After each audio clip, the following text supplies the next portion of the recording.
Amados irmãos e irmãs, paz e bem, quarta-feira, dia 23 de dezembro. O Evangelho é Lucas, capítulo 1, versículos de 57 a 66. Completou-se o tempo da gravidez de Isabel e ela deu à luz um filho. Os vizinhos e parentes ouviram dizer como o Senhor tinha sido misericordioso para com Isabel e alegraram-se com ela. No 8º dia foram circuncidar o menino e queriam dar o nome de seu pai, Zacarias. A mãe, porém, disse: não, ele vai chamar-se João. Os outros disseram: não existe nenhum parente teu com esse nome. Então fizeram sinais ao pai, perguntando como ele queria que o menino se chamasse. Zacarias pediu uma tabuinha e escreveu: João é o seu nome. No mesmo instante, a boca de Zacarias se abriu, sua língua se soltou e ele começou a louvar a Deus. Todos os vizinhos ficaram com medo e a notícia espalhou-se por toda a região montanhosa da Judéia. E todos os que ouviram a notícia ficaram pensando: o que virá a ser esse menino? De fato, a mão do Senhor estava com ele. Palavra da salvação. Glória a vós, Senhor. Bom, o texto que nós ouvimos hoje traz a narrativa do nascimento de João Batista e da sua circuncisão. É claro que, dos muitos pontos que podemos evidenciar nesse texto, aqui está a questão do nome, né? Muita coisa gira em torno do nome. O nome do menino, como vai chamar-se, né? Na Bíblia, o nome tem muito a ver com a identidade. São Jerônimo escreveu um certo livro com a tradução dos nomes bíblicos, né, de todos os nomes bíblicos que lhe foram possíveis. Nome de lugares, de pessoas, porque é muito importante o quanto o nome tem a ver com a identidade da coisa. Né?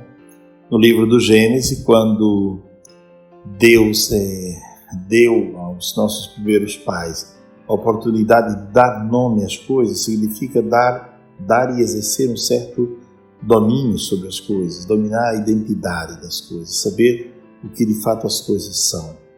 Então o nome na Bíblia não é simplesmente um rótulo, mas significa muito mais. Portanto, Zacarias deveria ser o nome deste menino, porque era o nome do pai. Zacarias, o verbo zacar em hebraico, está ligado à compreensão de uma memória das coisas que Deus realizou no passado, o quanto Deus foi bom com o povo de Israel, zacar. Porém, não se trata mais de fazer somente memória, porque a palavra João, né, significa Deus está realizando agora, Deus está fazendo agora a graça, tempo oportuno, milagre. A graça de Deus está acontecendo agora. Interessante que é importante contemplar estes tempos todos, né? Certa vez alguém perguntou a Santo Agostinho: o que é o tempo? E Agostinho disse: é difícil de explicar o tempo. Porém, eu diria que existe o passado do presente, o presente do presente e o futuro do presente. Para dizer que todas as ações estão ligadas ao momento presente, né? Como dizia Santa Teresinha, né? Temos o hoje para amar a Deus, né? O hoje. Então, Deus que fez muito pelo povo de Israel no passado, continua fazendo hoje. E esta ruptura do nome de João com o nome dos seus antepassados tem a ver com a ruptura que Deus esperava também. Porque João poderia e deveria ser um sacerdote como o pai. Mas João, com a mudança do nome, já se viu que havia uma ruptura e que ele deveria exercer uma outra função, outro papel, uma outra missão.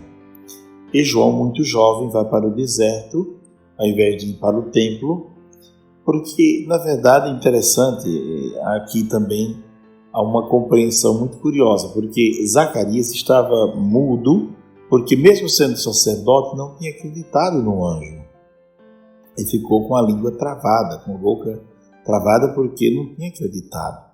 Então João estava diante de um pai que era sacerdote, porém com uma fé bastante cheia de dúvidas, não é? E João vai para o deserto. porque ele tem consciência que a missão dele será uma outra. As pessoas questionam, mas não existe ninguém na família de vocês com esse nome?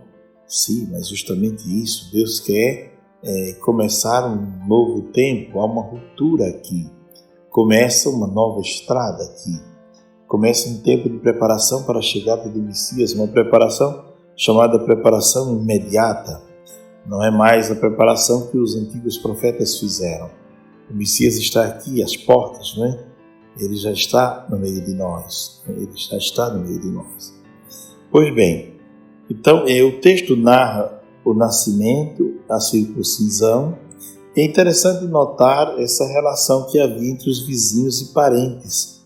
Diz o texto que o menino estava sempre ali, não é? No começo, entre vizinhos e parentes, né? Porque a família no Antigo Testamento e no Novo Testamento, a noção de família era muito maior do que a noção que a gente tem hoje. Quem era a família? A família eram os antepassados, né?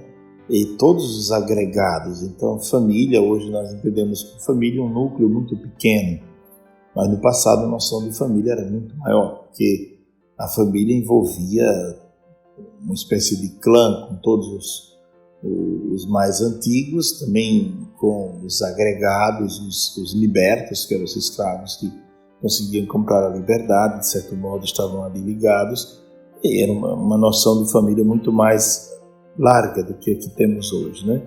Então os vizinhos estavam todos ali, a família estava toda, os parentes estavam todos ali, para bendizer ao Senhor pela misericórdia com a qual o Senhor tinha tratado a Isabel. E diz o texto, se alegraram com ela, alegraram-se com ela. E no 8º dia foram circuncidar o menino. Quer dizer, interessante também esse zelo pela lei, esse zelo por guardar a lei dos antigos, né? Circuncidar no dia certo, no tempo certo, e lhe dar o nome no tempo certo. Bom, guardemos no coração hoje esse texto belíssimo, no qual a criança recebe o nome, este menino terá uma missão especial, ele vai preparar a chegada do Messias, né? Então ele vai preparar a chegada do Salvador, e o texto diz que todos ficaram se perguntando, né? Diz o texto, todos os vizinhos ficaram com medo, a notícia se espalhou dessa ruptura do nome, não é? E de como Zacarias teria recobrado a sua fala, não é?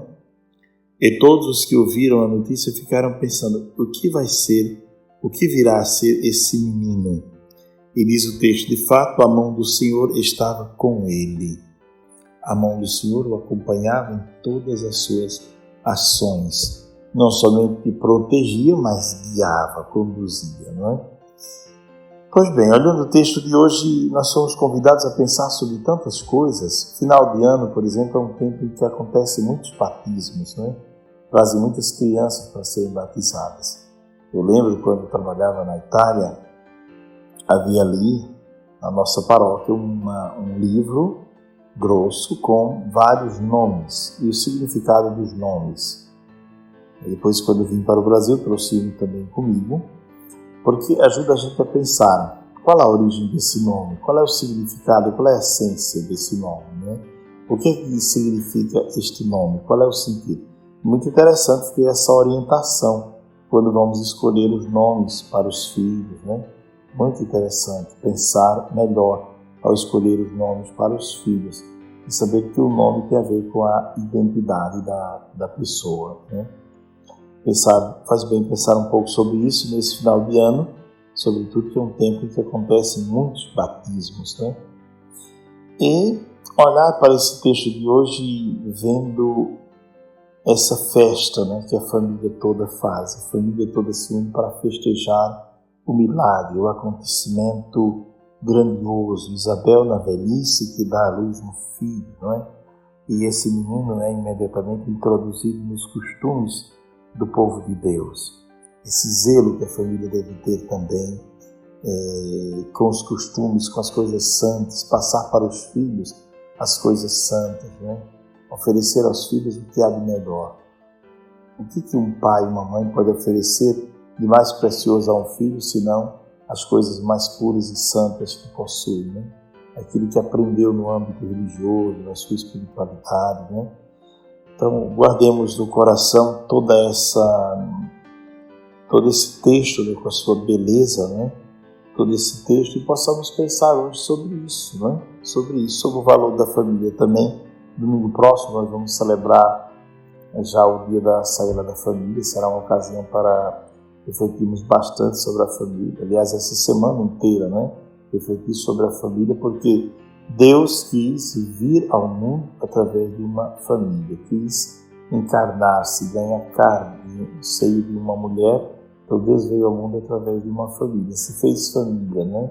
Se fazendo um de nós, se fez família. Possamos pensar hoje na importância também das nossas famílias. Sua família talvez não seja a família ideal, ou muitas vezes você diga, essa não é a família que eu gostaria de ter nascido. Não é a família ideal, mas é a família que Deus lhe deu. Porque não existe família perfeita.